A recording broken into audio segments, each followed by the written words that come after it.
So here now, excuse me, slipping on a slope. Here now we come into the second week of the John chapter 6 discourse. It's a most interesting, fascinating section of the Gospel of John. And something should be said here about the meaning of our work and the meaning of the Eucharist. In the Latin language, there are two words which are used for work. One is called opus, and the other is called labor. So you'd be reminded of the great opus works of Mozart and Beethoven and Bach. You'd be able to go to art galleries and see these magnificent pieces of artworks, paintings that are referred to as opuses.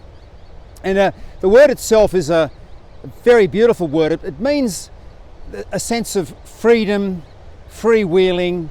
There's no compulsion in it, there's no necessity in it. It's just one of these sort of gratuitous great works, not so much when they're being produced obviously by the authors of them, but when they're being experienced by people.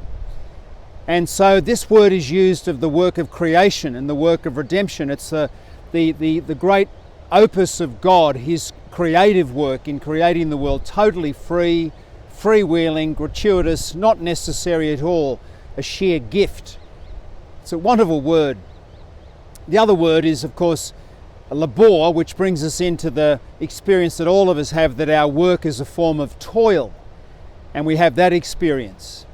Now in the Gospel, we have this Jesus being observed, and people are saying all these wonderful works that he does in the plural, and he responds by talking about works in the singular, work in the singular, and he says this is what working for God is. In fact, it's having faith.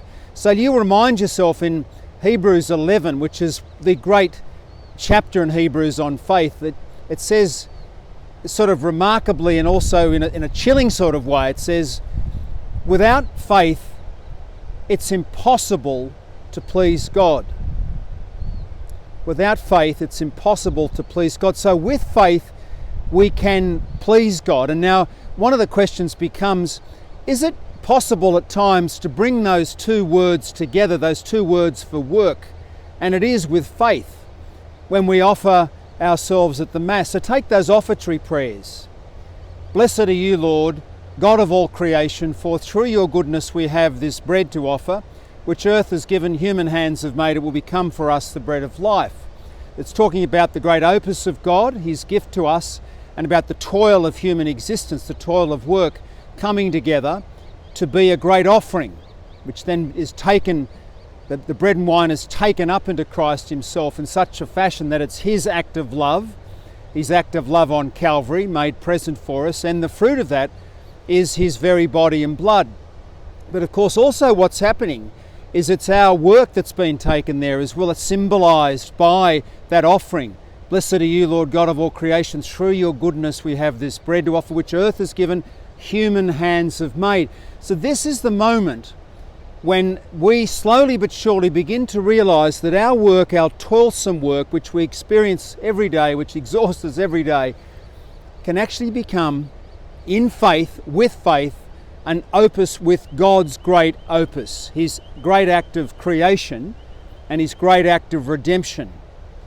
So this is very, very meaningful. It gives us the full meaning of our work. That is, that in our work, just like Christ made an offering on the cross of himself to his Father, and we make an offering, and he makes an offering for us, so we in our baptism and in united in the Eucharist, all of us, every single one of us, no matter what we do, whether it's highly intellectual work or the most menial of tasks, we offer ourselves with Christ to the Father and for humanity.